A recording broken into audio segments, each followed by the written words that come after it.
100 days weight loss challengeல டே 31 morning MD ஸ்டொமக்கில் warm water குடிச்சிட்டு first எடுத்தது வந்து ஏபிசி மால்ட்டு தான். காலையில் எழுந்ததுலேருந்தே நல்ல தலைவலி, ஸோ அதனால் சூடாக ஏதாவது குடிக்கணும் போல் இருந்துச்சு. அதனால் பாலில் ஏபிசி மால்ட் மிக்ஸ் பண்ணி குடித்தேன். சுகர் எதுவும் எக்ஸ்ட்ரா ஆட் பண்ணல, மால்ட்டில் இருந்த சுகர் மட்டும்தான்.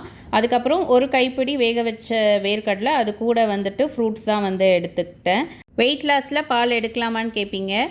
எப்போவாவது அளவாக எடுத்துக்கலாம், தப்பு ஒன்றும் கிடையாது. லன்ச்சுக்கு வந்துட்டு கொஞ்சமாக சாதம், வாழைத்தண்டு கூட்டு, சிக்கன், அது கூட வந்து கொஞ்சமாக அவரைக்காய் பொரியல் வந்து எடுத்துக்கிட்டேன்.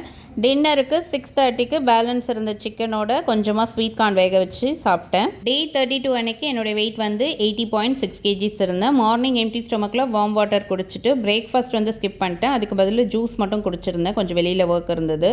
லன்ச்சுக்கு 12 o'clock கொஞ்சமாக சாதம், கோஸ் கூட்டு, கத்திரிக்காய் கிரேவி, ஒரு பாயில்டு எக், ஒரு பீஸ் சிக்கன் வந்து எடுத்துக்கிட்டேன். 3 o'clock ஒரு கொய்யாப்பழம் வந்து சாப்பிட்டேன். 6:30க்கு டின்னருக்கு ஒயிட் சன்னா கூட மஷ்ரூம் வந்து சாட்டே பண்ணி வந்து எடுத்துக்கிட்டேன்.